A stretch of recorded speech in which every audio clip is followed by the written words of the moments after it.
sê, Here Jesus, hoe groot en hoe wonderlik is U naam nie. En ons bid en vra dat U in U groot genade U naam ook weer eens hier en in ons eie harte groot sal maak. Dat U ons sal aanraak met U liefde, dat U ons sal optel en dat hierdie nie net nog 'n nagmaal sal wees nie, Here, maar dit asseblief die tyd sal wees, hierdie spesiale tyd, waar ons U bloed oor ons harte kan voel, waar ons U woord in ons lewens kan ervaar, en dat U ons elkeen weer eens nuut en skoon en heilig sal was, en dat ons as nuwe mense hierdie Sabbat sal ingaan verder. Ons bid dit in ons verlosser Jesus se naam. Amen. Goeiemôre aan elkeen. Dit is besonder om U op hierdie Sabbat te kan verwelkom en is lekker om by U te kan wees. Pas Letitia en Anne, net vir julle sê, ek dink julle weet dit. Jy kan nie jouself in die hemel insing nie. Jy weet dit nie. Jy kan nie jouself in die hemel insing nie. Maar jy kan wel jou naam hier by ons kerke insing.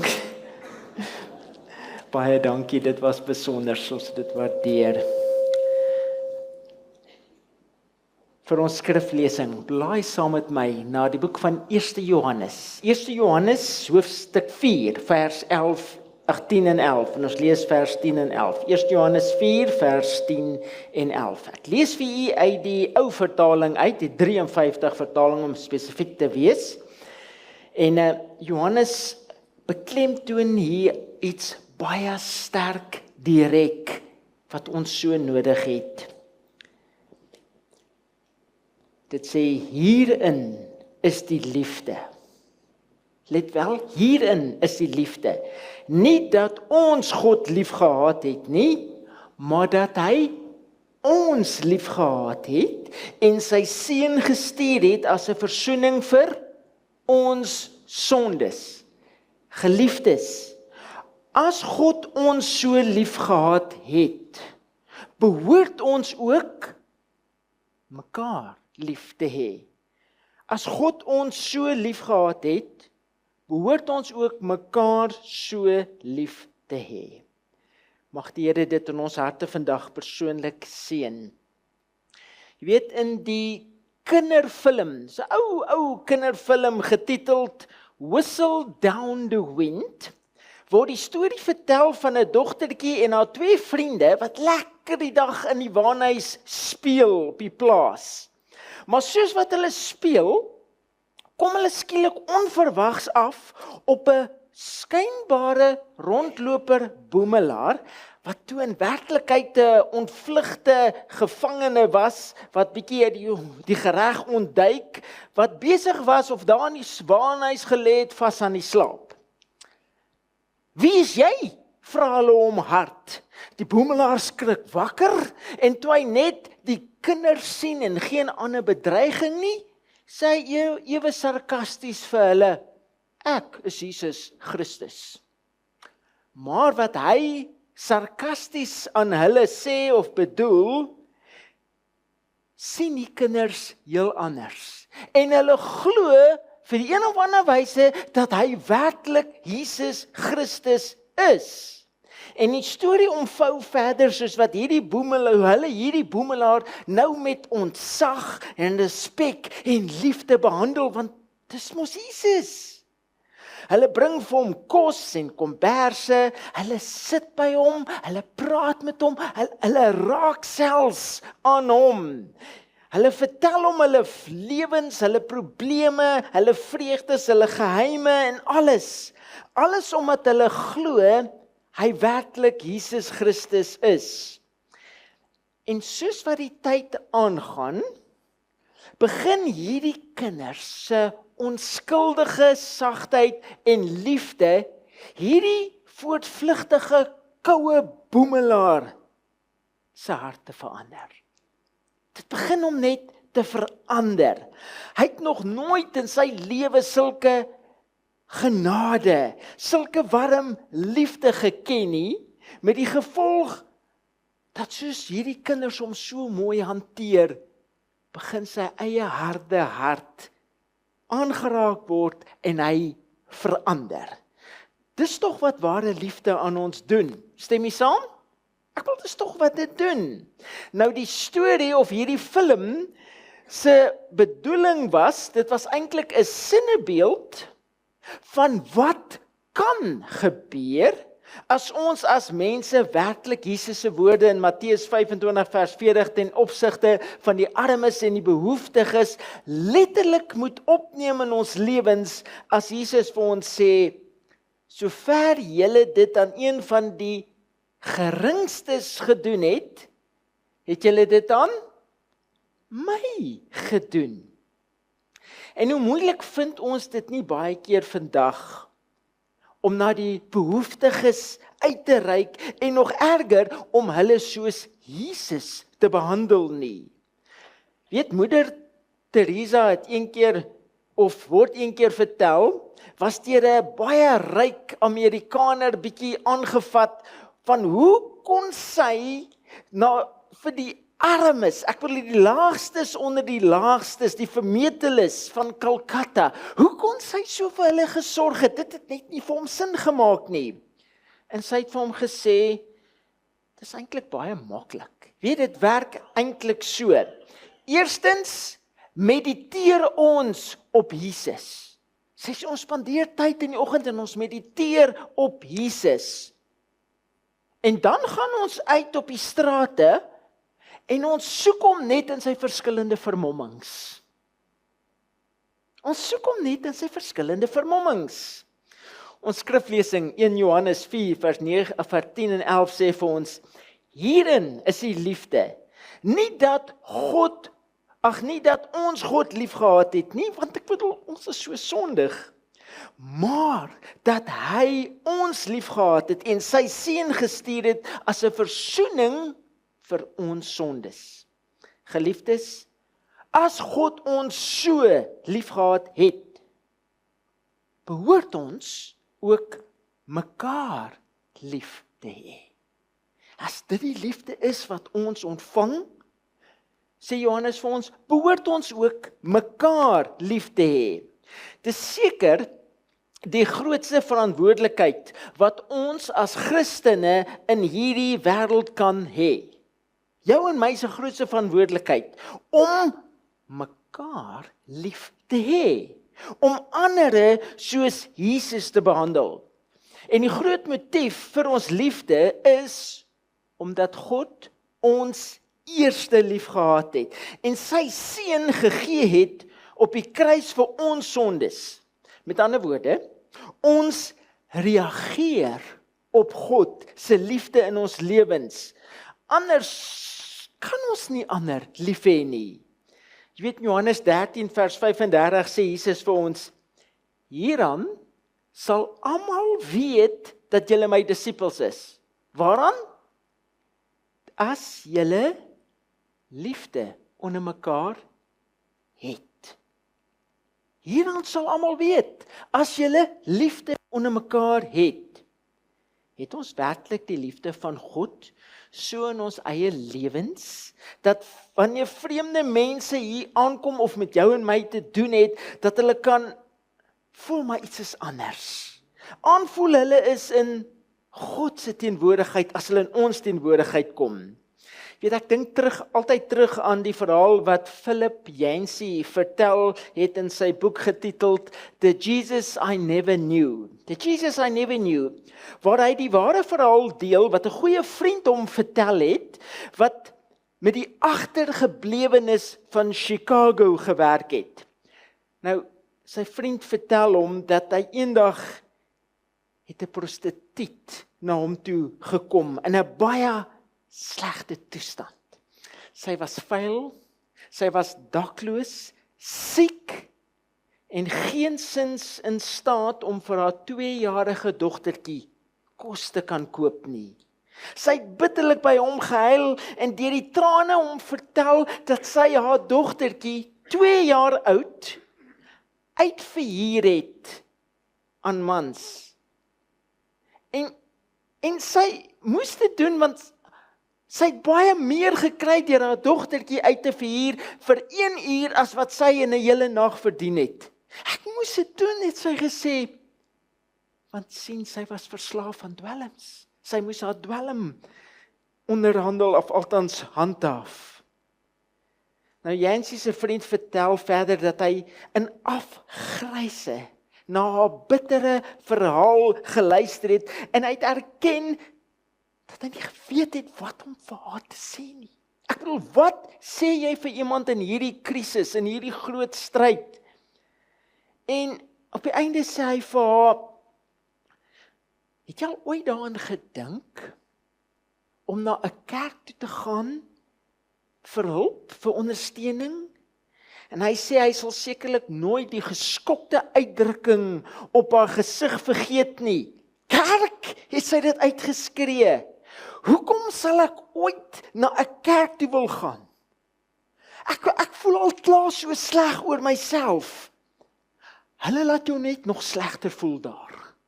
Hulle laat jou net nog slegter voel. Is dit hoe ons kerk is? Of moet ek eerder vra, is dit hoe u in u hart is? Want die kerk is wat jy in jou hart is. Ek wil as 'n prostituut hier moet inkom, en ons kerk moet instap op soek na God. Hoe gaan jy optree teenoor haar? Sal jy haar laat tuis voel, of sal sy dalk hier tussen ons slegter voel as wat sy alreeds voel? En wat dit vir my baie interessant maak, is die feit dat sulke sondaars, ek wil sulke mense, juis tuis gevoel het in Jesus se teenwoordigheid toe hy as mens op hierdie aarde gewandel het. Ek wil 'n oneerlike belastinggader, 'n vrou met 5 ongelukkige huwelike op 'n ry, 'n blinde bedelaar, 'n vrou wat in oorspel betrap is, 'n melaatse en ander behoeftiges, het almal juis tuis by Jesus gevoel. As wat hulle van hom af weggevlug het. Hulle het juist tuis by Jesus gevoel. Inteendeel, hoe slegter hulle oor hulle self gevoel het, hoe groter was die waarskynlikheid dat hulle Jesus gesien het as hulle toevlug. Het ons as kerk miskien hierdie gawe verloor? As God ons so lief gehad het, behoort ons ook mekaar lief te hê. Hieraan sal almal weet dat julle my disippels is, as julle liefde onder mekaar het. Dit is Jonathan Smith, die outeur van die bekende boek Gulliver's Travel, wat een keer gesê het, ons het net genoeg godsdiens om te haat, maar nie genoeg sodat ons ander sal lief hê nie. Ons het net genoeg godsdiens om te haat, maar nie genoeg en diep genoeg sodat ons ander sal lief hê nie. En hoeveel van Jesus het u in die eie lewe? Toets bietjie jouself. Hoeveel van Jesus het u in die eie lewe? Die Bybel is duidelik as dit vir ons sê, God is liefde. God is liefde. En as ons sê ons is in God, is dit dan nie ook wat ons moet wees nie? Jy weet, ons lewe in 'n wêreld wat absoluut strewe na mag. En baie keer strewe ons as Christene ook maar na mag in die kerk, terwyl ons dink dat dit iets gaan beteken. Maar dit doen nie. Ons hou baie keer vas aan die miskonsepsie dat titels 'n verskil sal maak. Maar dit doen nie. Ons is onder die indruk dat aardse gesag 'n hemelse verskil sal maak. Maar dit sal nie. Dit sal nie. Kan ek dit vir u bewys? Kan ek dit vir u bewys? Beantwoord gou asseblief die volgende vraag, sommer hier in die kop. Ek gaan vir jou 'n paar vrae vra. Beantwoord dit hier in u kop. Is jy reg daarvoor? Beantwoord gou die volgende vraag. Eerstens, noem die 10 rykste manne in die wêreld. Die 10 rykste manne. Ons gaan baie keer van ons gaan net by een vashak. Maar noem bietjie 10 rykste manne in die wêreld. Gou hier in die kop. Tweedens, noem vir my die top 6 lande. Die top 6 lande se eerste ministers. Hey, in Suid-Afrika is lankal nie meer een van die top lande nie, asseblief. Noem vir my die top 6 lande se eerste ministers. Ek wil hier is die top manne. Noem vir my die laaste 7 wenners van die Mevrou Heelal titel. Manne, dis mos maklik. Noem vir my die laaste 7 wenners van die Mevrou Heelal titel. Noem vir my 8 mense wat die Nobel Vredeprys gewen het. Noem vir my net 8. Noem vir my 10 name van mense wat elke eerste plek gekry het tydens die laaste Olimpiese spele. Dit was ook nie so lank terug nie, so noem gou vir my daai 10 name, net 10 van daai. Daar was baie, daar was 100, maar noem vir my net 10. Sê vir my, hoe het jy gedoen? Hoe het jy gevaar? Wel, ek moet erken, ek self het nie baie goed gedoen nie. Altesaam kon ek slegs maar 4 of 5 name van hulle almal opnoem. Jy sien, met so 'n paar uitsonderingkies, onthou niemand van ons altyd die hoogtepunte van gister nie. Dis verstommend, hoe gou ons vergeet. En alles wat ek opgenoem het, is nie onbelangrike prestasies nie, stem jy saam? Ek bedoel, dis tops, dis die beste in die hele wêreld, die beste op hulle gebied. Maar is net weer vir ons 'n bewys, dat die applous van hierdie wêreld tog ophou. Ek bedoel, trofees verloor almal maar op 'n stadium hulle glans. Dit wat mense bereik het, word gou vergeet. En al jou aandenkings en sertifikate wat jy daar op jou muur of jy rak het, sal eendag saam met jou begrawe word. Kom ek gee vir u nog 'n toets. Kom ek gee vir u nog 'n toets, en ons kyk hoe u nou gaan vaar. Is dit reg? Weereens, net hier in die gedagtes. Noem vir my 5 persone met wie u graag tyd spandeer. Gou, net 5 persone met wie u graag tyd spandeer. Noem vir my 10 mense wat al vir u iets die moeite werd geleer het. Net 10 mense wat al vir u iets die moeite werd geleer het. Noem vir my 5 vriende wat u al in moeilike omstandighede bygestaan het. Noem gou 5. Noem vir my 'n paar van jou onderwysers wat jou op skool gehelp het. Al was dit 100 jaar terug. Noem vir my 6 helde wat al jou in jou lewe werklik geïnspireer het. Nou was dit makliker? Was dit makliker? Vir my was dit. En die les, die mense wat 'n verskil in ons lewens maak, is nie soseer die met die titels en die verwysings nie, maar hulle wat werklik omgee. Dis die mense wat 'n verskil maak in jou lewe. Hulle wat werklik omgee. Daarom is en bly dit ons as Christene se grootste verantwoordelikheid om Jesus se liefde wat in ons lewens is, uit te lewe na ander. As God ons so lief gehad het, sê in Johannes 4 vers 11 vir ons, behoort ons ook mekaar lief te hê. Die groot rede dalk hoekom ons nie werklik ander kan lief hê nie, is omdat ons nie werklik God se liefde vir ons in ons lewens aanvaar het nie. Weet, ons is baie keer soos Simon die Fariseer by wie Jesus gaan eet het in Lukas 7. Ek dink jy ken die verhaal wat vir ons vertel dat terwyl Jesus aan tafel was by Simon, het 'n sekere vrou wat die Bybel vir ons sê 'n sondige lewe gelei het, ingekom, agter stilletjies by Jesus se voete gaan staan en die Bybel sê sy het sy voete nat gemaak met sy trane, haar trane.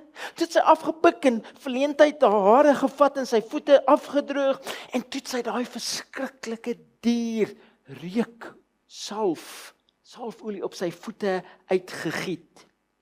En dit vertel ons, maar toe Simon dit sien, wat Jesus uitgenooi het, was hy verontwaardig, dat Jesus dit toelaat, dat so 'n sondige vrou hom aanraak, en dat hy selfs hierdie geweldige geskenk van haar aanvaar. Dit het nie vir hom sin gemaak nie. Maar Jesus berisp hom, en wys hom, en ons vandag, op 'n baie mooi manier, dat hy wat baie vergewe is, en dit werklik besef, sal outomaties baie lief hê. As jy baie vergewe is, en jy besef het, sê Jesus vir ons, sal jy mos baie lief hê. Maar, hy vir wie min vergewe is, of hy wat nie werklik besef wat Jesus vir hom alles gedoen het nie, of die volle omvang van vergifnis besef nie, bewys min liefde. Maak dit vir u sin? Het jy werklik Jesus se vergifnis aanvaar? Besef jy dit? Of het jy maar net so bietjie? Daarom besef jy werklik altyd wat Jesus se kruisdood vir jou gedoen het? Ek wil ons neem vandag deel in die simbole van die nagmaal, en as ons werklik besef wat het Jesus vir my deurgemaak en vir my gedoen het, hoe kan ek nie anders as om ander lief te hê nie? Vir Jesus en ook vir hulle vir wie Jesus lief het. Weet, daar is 'n ou verhaal wat natuurlik baie variasies het. Dudley het dit nou vanoggend in die Sabbatskool genoem, en ek wou hom amper stil maak, en sê, ek gebruik daai illustrasie. Maar syne was so 'n bietjie anders. Maar dit vertel dat hierdie kunstenaar Leonardo da Vinci, wat hierdie skildery in die laaste nagmaal geskilder het. En toe hy hierdie skildery geskilder het, het hy in 'n ewige argument betrokke geraak met 'n medeskilder, en baie kwaad het hy begin om die laaste nagmaal te skilder, en natuurlik die eerste gesig wat hy geskilder het, was wie? Judas, die gesig van Judas, en hy besluit toe om wraak te neem. En hy teken skilder hierdie medeskilder met wie hy hierdie kwaai argument gehad het, sy gesig is die gesig van Judas. Inteendeel toe hy klaar was, toe herken almal dit, die gesig dadelik as hierdie gesig van hierdie ander skilder. En Leonardo voel baie trots op homself, want hoekom? Vir altyd sou hy nou hierdeur sy vyand kon verneder. Maar dit word vertel dat toe Leonardo die gesig van Jesus probeer skilder het, dit kon hy nie. Dis of iets om net terughou, dit wil nie werk nie, die oë wil nie uitsort nie, dit kom nie by mekaar nie, en hy kan nie die gesig van Jesus geskilder kry nie. Na 'n lang tyd besef hy, dat hy nie die gesig van Jesus kan skilder, solank daar haat en bitterheid in sy eie hart is nie. En hy gaan toe na eerstens vee hy natuurlik dit uit, en hy gaan toe na die mede persoon toe, en hy vra hom vergifnis. En eers toe, was hy in staat om Jesus se gesig te kan skilder. En vandag staan dit bekend as hierdie groot meesterwerk. En is dit nie ook maar in 'n groot mate die geval met ons nie? Jy sien, solank daar haat en bitterheid in ons harte is, sal jy nooit Jesus se liefde na ander kan uitlewe nie. Jy sal nooit gelukkig wees nie, en ook nooit nuttig nie. Die rede, hoekom ons baie keer dalk nie Jesus se liefde aan ander kan gee nie, is dalk omdat ons eie harte so vol van ons eie vooroordeel en vooropveronderstellings en haat en jaloesie is, dat ons die liefde van Jesus, dat dit ons daai liefde oorskadu en dit eintlik uitblok in ons lewens. Daarom tydens hierdie nagmaalsdiens, kom ons besef weer vanuit ons harte wat Jesus werklik vir jou en my op die kruis gedoen het. Kom ons kyk vir 'n slag net weer eens in Jesus se oë. Daar waar hy vir ons op die kruis hang en ons bid. En hy vir ons bid en sê, Vader, vergeef hulle want hulle weet nie wat hulle doen nie. Kom ons besef weer net 'n slag hoe vuil ek werklik is. En dat ons nie beter is as ander mense nie. En hoe Jesus teenoor my opgetree het. Kom ons ervaar net weer vir 'n slag sy groot liefde in ons lewens. Laat hom toe om jou lief te hê. Laat hom toe om jou lief te hê. En kom ons besef dat as God ons so lief gehad het, behoort ons ook mekaar lief te hê. Amen. Amen. Sy bloed dek oor ons lewens wees. Mag U Gees ons lei. Mag U ons styf vashou. Bid ons in Jesus se naam. Amen.